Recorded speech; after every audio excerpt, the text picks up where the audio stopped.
है और नेटवर्क में भी थोड़ी तकलीफ है।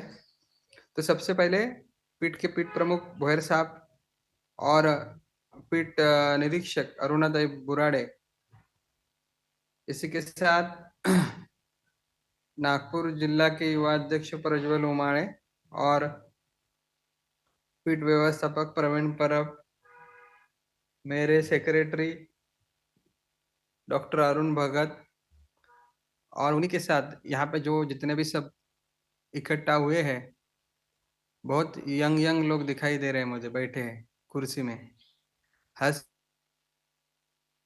रहे थोड़े थोड़े। और उनके साथ थोड़े जिनके बाल जिन्होंने काले किए हैं, ऐसे भी युवा बैठे हैं। तो उन सभी को बहुत बहुत हार्दिक शुभकामनाएं और मेरा श्री गुरुदेव। आप सभी को श्री गुरुदेव पुनश्च एक बार। देखिए, आज युवा संगठन की सभा हो रही है नागपुर में, और मेरी इच्छा है कि नागपुर में मुझे युवाओं का एक अच्छा बड़ा शिविर लेना है। पिछली बार बहुत अच्छी तैयारी भी की थी आप सभी ने, लेकिन कुछ कारणों की वजह से वो नहीं हो पाया। आपको संप्रदाय में आना, ये बताने की जरूरत नहीं है अब कि संप्रदाय में क्यों आना है, क्या होता है संप्रदाय में आके। युवा एक ऐसी स्थिति है जीवन की, जिस स्थिति में हमें संस्कारों की बहुत जरूरत है। जैसे एक पौधे को अगर जमीन में बोना है और जमीन से वो पौधा अच्छा उभर के आना है, उठ के आना है, तो उसको क्या किया जाता है? उसको खाद दिया जाता है, उसको पानी पिलाया जाता है। और जब हम उसको पानी पिलाते हैं, उसको खाद खिलाते हैं, तो ही वो पौधा अच्छी तरह से बढ़ता है। उसी प्रकार आप जिस आयुर्मान में जी रहे हो, इस आयुर्मान में दो चीजों की सख्त जरूरत है। उसमें से पहली जरूरत है आपके ऊपर संस्कार, और दूसरी बात है आपकी संगत किसके साथ में है। आपकी संगत अगर परिश्रम करने वालों में है, आपकी संगत अच्छे विचार करने वालों में है, आपकी संगत अच्छे कार्य को अ, बढ़ावा देने वाले लोगों में है, आपकी संगत इस जीवन की वास्तविकता है, इस जीवन के जो मूलभूत चीजें हैं, मनुष्यता के जीवन की जो मूलभूत चीजें, उन तत्वों के साथ जीने वाले परिवार के साथ रहेगी, तो ही आपका जीवन प्रगतिशील और सुखी बन सकता है। ये बातें जो मैं आज आपको कह रहा हूँ, इन बातों को जीवन में कहीं पे भी जाके घसीटो। यानी ये बातें जिसके व्यक्तिमत्व में बनी है, जिसका व्यक्तिमत्व इन जड़ों से बना है, ऐसा व्यक्ति इस जीवन में आने वाले किसी भी संकट को, किसी भी परिस्थिति को, या कुछ किसी व्यक्ति को अपने जीवन में अगर चमत्कार करवाने हो, तो उसके लिए ये जो मैंने चार बातें कही हैं आज आपसे, वो बहुत जरूरी है। और इसीलिए सेवा एक माध्यम है संप्रदाय से जुड़ने का। संप्रदाय यानी गुरु का परिवार है, गुरु गुरु की फैमिली है, गुरु तत्व की फैमिली। तो उसमें जुड़ने का ये है एक माध्यम है कि आप सेवा में लगो। क्योंकि हर परिवार में जब हम जीते हैं, तो परिवार के सदस्य, मुख्य सदस्य क्या करते, कहते हैं कि चलो रोज तुम कचरा निकालो, मैं नौकरी पे जाता हूँ, नौकरी पे जाके मैं कुछ कमा के लाऊंगा, वो मैं सबको बांटूंगा। घर की स्त्री होती है, वो सबको सबकी देखभाल करती है। तो ऐसी जिम्मेदारी, हमारे परिवार की जिम्मेदारी, सांप्रदायिक परिवार की जिम्मेदारी सेवाओं में बांटी है। तो किसी को कहा है कि चलो देनगी प्रमुख बनो, किसी को कहा है आप धर्म क्षेत्र का कार्य करो, किसी को कहा है कि चलो आप ब्लड इन नीड में सेवा करो, किसी को कहा है आप जनगणना में करो। तो ये आपको संप्रदाय के साथ जुड़ने का एक माध्यम दिया है। और पता है मुझे कि जब सेवा करते हैं तब बहुत प्रेशर रहता है। जो हमसे बहुत बड़े लोग हैं, वो लोग थोड़े हमें आज़ादी नहीं देते या हमारी बात नहीं सुनते। ये हर परिवार में होता है, इसमें कोई बात नहीं। हमें बड़ों को सुनना है, बड़े जैसे कह रहे हैं वैसे चलना है। और बड़ों को भी बच्चों को थोड़ी आज़ादी देना सीखना आना चाहिए।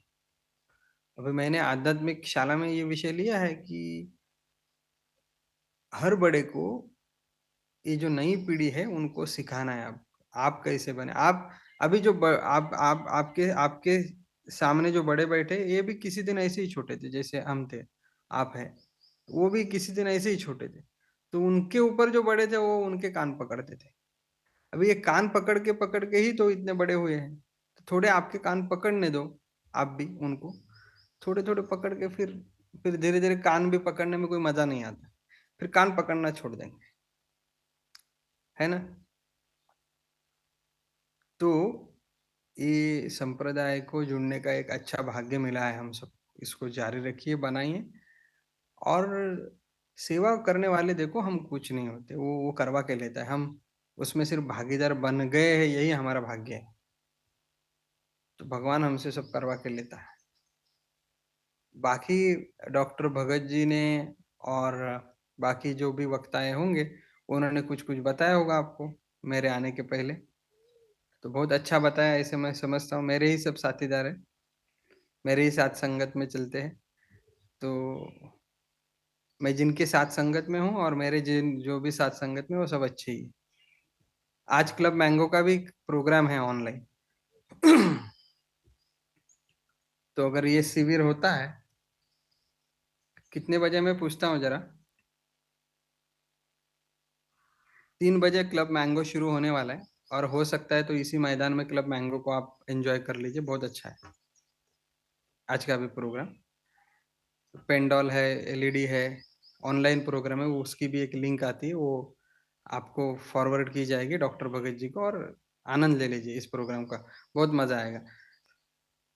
तो मैं आज आपको सेवा करनी चाहिए ये नहीं कहूँगा, मैं इतना ही कहूँगा कि बहुत प्यार कीजिए। सबके अपने परिवार में जो भी लोग हैं, मम्मी-पापा हैं, आपके भाई-बहन हैं, आपके दोस्त हैं, उनके साथ प्यार से रहिए और सेवा करते-करते जीवन को जान लेना ज़रूरी है। नौकरी कर लिया यानी उसको सब समझ में आया, उसको सब अच्छा हो गया, ऐसा नहीं। कुछ नहीं बनता है नौकरी से। घर बनवा लिया इसका मतलब मैंने सब कुछ पा लिया, नहीं, ज़िंदगी बहुत बड़ी है और जो ज़िंदगी को जानता नहीं, वो ज़िंदगी में हमेशा दुखी रहेगा, उसके जीवन में बहुत संघर्ष बनता रहेगा।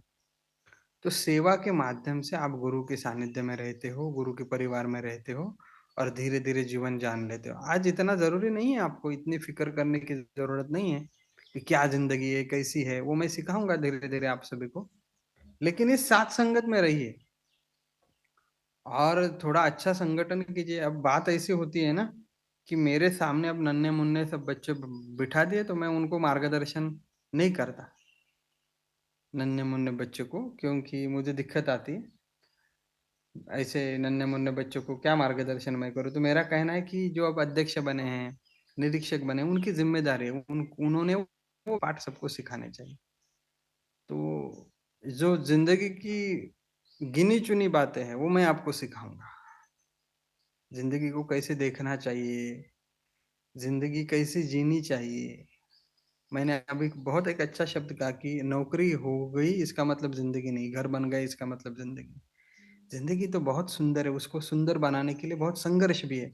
उस संघर्ष को एक अलग ढाँचे से देखना पड़ता है। वो कला और वो सब गुरु के साथ जीते-जीते गुरु सिखाते हैं। हर गुरु की अपनी एक कला है। अब स्वामी जी आपको अध्यात्म एक अलग तरीके से सिखाते हैं, मेरा सिखाने का तरीका थोड़ा अलग है। तो आप वो सानिध्य में आओगे, सहवास में रहोगे, सहवास में चलोगे, तो वो धीरे-धीरे ऐसे कहते हैं कि आप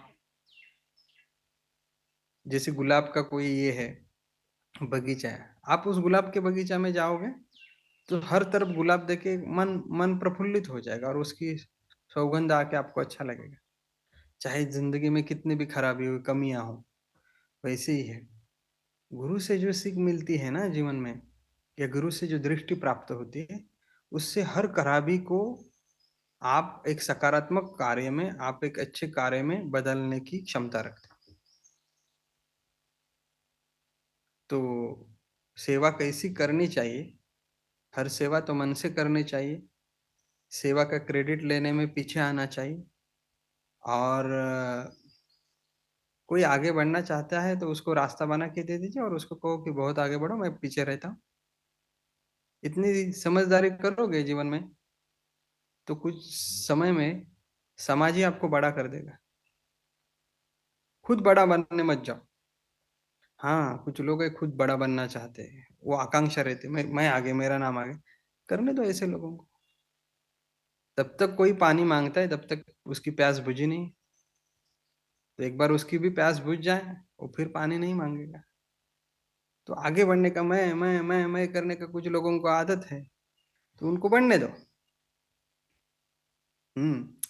ये नौजवान युवाओं को संदेश है, बूढ़े को नहीं, उनकी आदत नहीं जाएगी।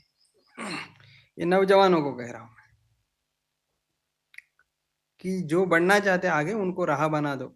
उनके लिए रास्ता खाली करो, बोले जाओ आप जैसे कहेंगे हम रहेंगे। आप बोलो। फिर कोई ये नहीं, बदतमीजी नहीं, कोई झगड़ा नहीं, कोई संघर्ष नहीं, सब ठीक है। अभी आपके लिए मैं एक जगह पे रुका, एक होटल रुका अभी तुरंत। नेटवर्क नहीं मिल रहा था, मैं ट्रैवल कर रहा हूँ। ये डॉक्टर भगत जी को भी पता है, ये आपके भोयर साहब को भी पता है, लेकिन उन्होंने थोड़ा ऊपर से प्रेशर लाया मेरे ऊपर। स्वामी जी को बताया। तो मैंने कहा कि ठीक है भाई, मैं आता हूँ। अच्छा लगा आप सबको देख के। सेवा में जारी रहिए। हाँ, मेरे प्यार के ये शब्द है ना, ये ऐसे ही है कि आपने इतना संघर्ष कर लिया है सेवा करते वक्त। हाँ, थोड़ा सहन कर लिया, ऐसे ही है कि बहुत धूप के बाद बारिश चार बूंद लाती है जीवन में। तो प्यार मिलता रहेगा, भगवान का प्यार किसी ना किसी रूप में हमें मिलता रहेगा। लेकिन उसके लिए इस संघर्ष से भी गुजरना पड़ता है। और उसकी हिम्मत अध्यात्म में जीने से, आध्यात्मिक विचारों को पालन करने से आती है। ये ध्यान में रखिए। तो आज का क्लब मैंगो अटेंड कीजिए, सब मस्ती हो जाएगी बहुत, ये मीटिंग तेज बढ़ जाएगी एकदम, है ना। और भोयर साहब को, डॉक्टर भगत जी को और प्रज्वल को कहूंगा बहुत बहुत बधाई। ये संगठन और बढ़ाओ। मुझे चेहरों से पता चला आता है कि फल कितने पके हैं। हाँ, तो पके हुए फलों में काम करना मजा आएगा मुझे। बहुत प्यारे बच्चे जो भी आपके सामने बैठे, और वो हर बच्चा के अंदर वो क्षमता है कुछ करने की, कुछ बनने की। मैं उनको जरूर आकार दे दूंगा, लेकिन थोड़ी मिट्टी गीली होनी चाहिए, और उसमें थोड़ा सूखापन है। तो ये गीली होनी चाहिए, गीली हो जाएगी फिर मेरे हाथ सौंप दो, फिर मैं देखो क्या करता हूँ। लेकिन ऐसे ही कच्चे सब लाओगे तो मेरा समय इधर जाएगा, फिर मुझे जो काम करना है उसमें समय नहीं है मिलेगा मुझे। तो मैं समझता हूँ कि थोड़ा लोग, बच्चों के ऊपर संस्कार करो, सेवा क्या है लोगों को। आप बोलते हैं कि सेवा नहीं करते, उनको समझ में आना चाहिए गुरु क्या है, क्यों गुरु किए जाते हैं, क्या अध्यात्म है, गुरु के साथ कैसे अनुभव आता है। तो ये अनुभव की, जब देखो जो भी बड़े के बड़े कार्य करता है, आज भोयर साहब है, उनके साथ में बैठे हुए सभी जो लोग, दिएवार जी बैठे, और भी लोग बैठे, ये हर एक ने अपने जीवन में गुरु का अनुभव लिया है। और ये अनुभव लेने से उनको पता है भगवान इस धरती पे और कहीं नहीं है, ये जिनके साथ है यही भगवान है हमारे, यही हमारा भगवान है। उन्होंने जान लिया, तब उनको ये कहना नहीं पड़ता कि सेवा करो। तब उनको ये कहना नहीं पड़ रहा है कि सेवा करो, लेकिन आपको वो क्यों नहीं आता है अंदर से कि सेवा करनी चाहिए, क्यों मन नहीं लगता है? क्योंकि गुरु ही नहीं समझ में है, गुरु क्या होता है, गुरु कैसे होते हैं, संप्रदाय क्या होता है, अनुभव क्या होता है। ये जब धीरे धीरे धीरे आपके अंदर बैठ जाएगा ना मन में, आप भी इसके अनुभव ले लोगे, 8 10 12 15 अनुभव लोगे, तो अपने आप श्रद्धा बैठेगी, और श्रद्धा बैठेगी तो आप सेवा में जोरदार उतर के चले जाओगे। तो सेवा में पहले उतर तो जाओ, फिर मेरा काम है। मैदान में उतर जाओ, पहले कबड्डी क्या है सीखो, 1 2 गेम खेलो, फिर मैं तरीके बताऊंगा आउट नहीं होके सामने वाले को कैसे आउट करके वापस लौटना है। ये मेरा काम है। ठीक है। तो बहुत अच्छा लगा, सबको देखा है, प्रज्वल जी ने बहुत अच्छा नियोजन किया है, सबको मुझे वीडियो पे दिखा रहे, सब लोगों के चेहरे दिख रहे, कभी इधर कभी उधर। और मैं जरूर नागपुर में आऊंगा, आना चाहता हूँ, बड़ा शिविर करना है। और मुझे लगता है इसमें से गिने चुने वो भी है जब हमने शिविर किया था नागपुर में 3 दिन का। समझ में आया? क्योंकि हमें पता है कि हमने जो क्या की तैयारी की थी, उसका कुछ ना कुछ तो जवाब आया है। और मैं कई चेहरे उसमें से देख रहा हूँ कि, क्योंकि जो मैंने प्रिपरेशन किए थे ना, जब नागपुर में 3 दिन का शिविर हुआ था, वो मुझे पता है कि मैंने उससे क्या निर्माण किया था, स्वामी जी की कृपा से। और बहुत सारे युवा अब नए भी दिख रहे यहाँ पे, लेकिन आनंद है कि सब लोग साथ में आके कर रहे हैं और परमात्मा का आशीर्वाद हम सबके ऊपर है, स्वामी जी सबके हृदय में हैं, तो अच्छा ही होगा और आप सभी के जीवन में अच्छा ही होने जा रहा है। आप अच्छे मार्ग पे अभी खड़े ही हो, बिल्कुल निश्चिंत रहिए और कोई भविष्य की चिंता करने की ज़रूरत नहीं, कैसे होगा, क्या होगा? ये आजकल के नौजवान बहुत सोचते रहते हैं ज़िंदगी के बारे में, सोचने से कुछ नहीं होगा, चलने से होगा, चलते चलो। और साथ में मैं हूँ, स्वामी जी हैं, हम सब साथ में चलेंगे, जीवन अच्छा है। चलो, श्री गुरुदेव सबको, प्रज्वल संपर्क में रहो, वो जो ताई है निरीक्षक संपर्क में रहो। इनको बोलो ज़रा, आप युवा ने पूछने चाहिए कि क्या आप युवा अध्यक्ष कभी दादाश्री को फ़ोन करते हैं क्या 6 महीने में 1 बार? उमा ताई को पूछो 6 महीने में 1 बार आप दादाश्री से कभी वीडियो कॉल किया है क्या? आपने कभी बात की है? यदि ये थोड़ा मेरा मार्गदर्शन लेते जाएँगे, तो काम और आगे बढ़ेगा। संपर्क करना चाहिए, मैं नहीं करूँगा आपके साथ संपर्क, आप करो मेरे साथ। आप संपर्क करेंगे, तो ही कार्य बढ़ेगा। श्री गुरुदेव।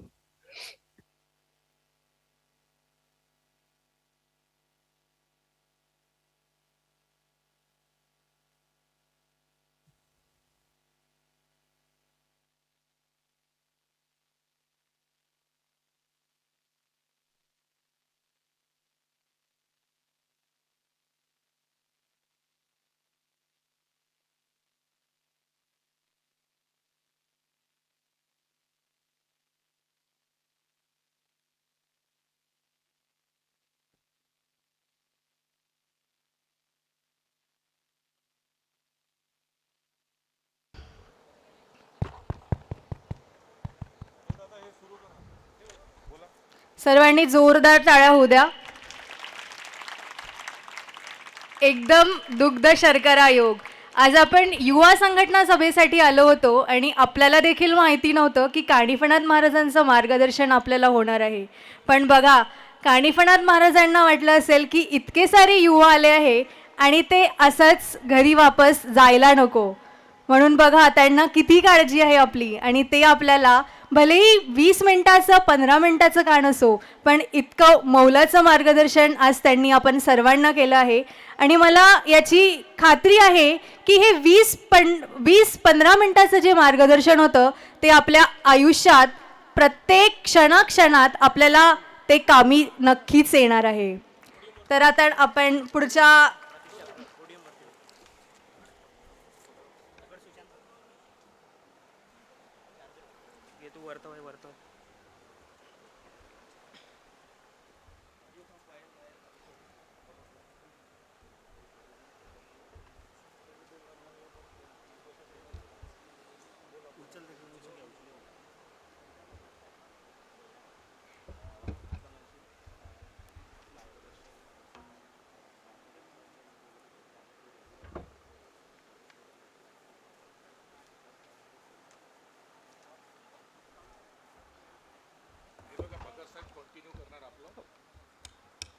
श्री गुरुदेव. भगत साहेबांचं मार्गदर्शन मगाशी अर्ध्यात राहिलं होतं, कारण कानिफनाथ महाराज लाईव्ह आले, म्हणून मी भगत साहेबांना विनंती करणार की त्यांनी आपलं मार्गदर्शन कंटिन्यू करावं. श्री गुरुदेव.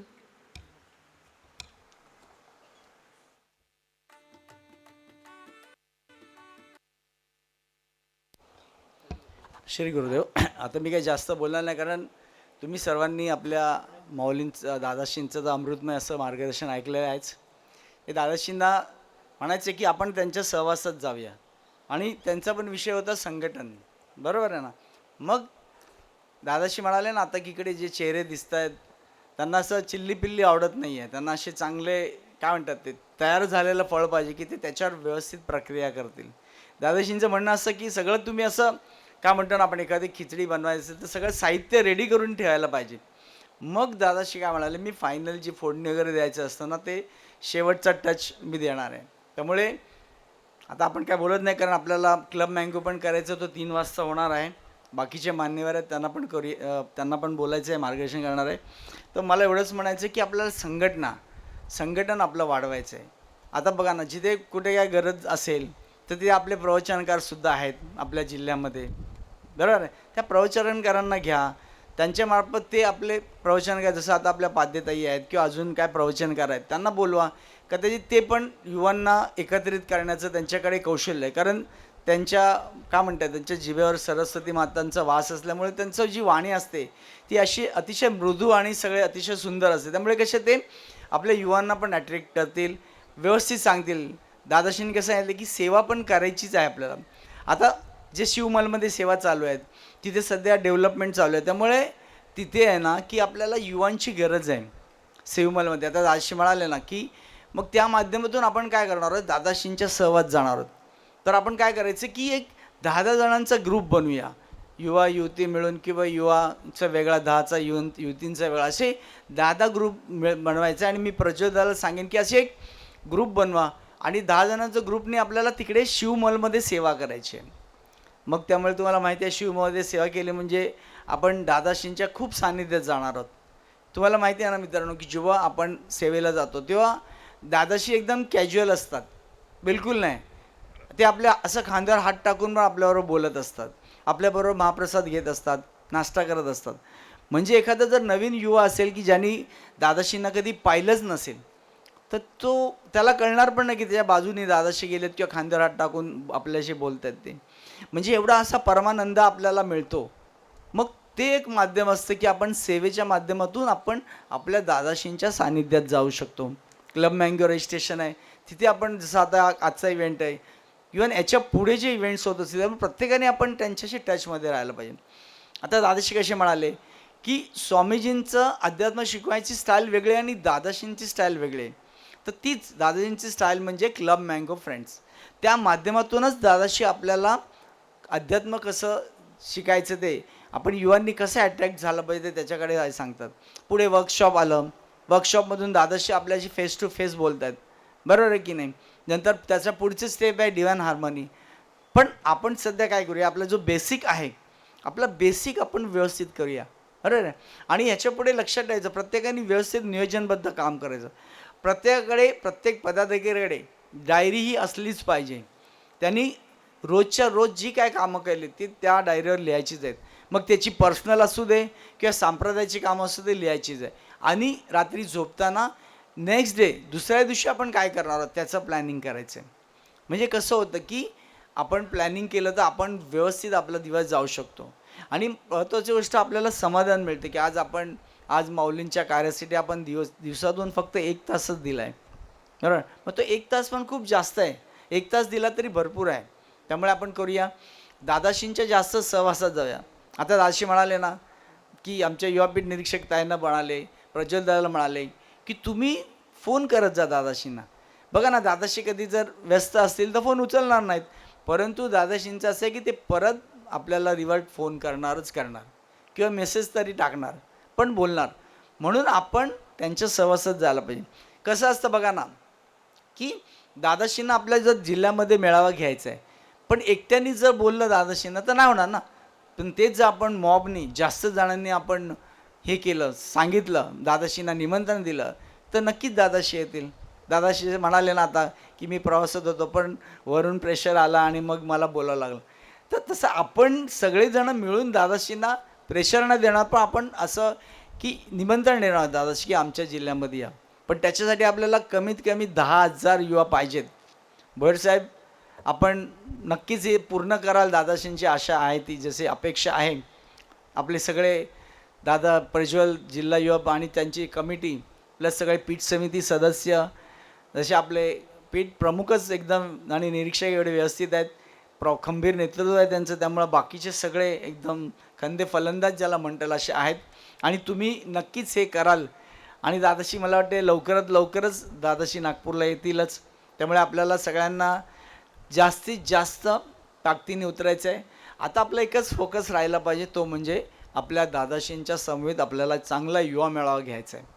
आणि युवा मेळावा तुम्हाला माहिती आहे की आज जो 3 ठिकाणी युवा मेळावा झाला, किंवा दादाश्री म्हणालेच ना की गेल्यावेळी जे युवा मेळावा इथं झाला त्यात खूप तुम्ही एन्जॉय केला असेल, आणि तसंच एन्जॉय आपल्याला वारंवार दादाजींच्या सोबत करायचं आहे. त्यामुळे मित्रांनो, मी आता काही जास्त बोलत नाही आहे, आपले बाकी पण वक्ते आहेतच, ते पण आपल्याला मार्गदर्शन करणार आहेत. त्यामुळे संघटन हा महत्त्वाचा आहे. आपण जास्तीत जास्त युवा कसे संघटित केले जातील, मग त्यासाठी तुम्हाला कोणाकोणाची गरज लागणार आहे त्यांच्याबरोबर बोला. आपल्यातला मीपणा बाजूला ठेवून आपण सगळ्यांशी एकूण मिळून मिसळून काम करायचं आहे. बघा, माऊलींनी 4 विंग पाडून दिल्यात: युवा, महिला, संग्राम आणि जनरल संघटना. त्याच्यासाठी आपण सगळ्या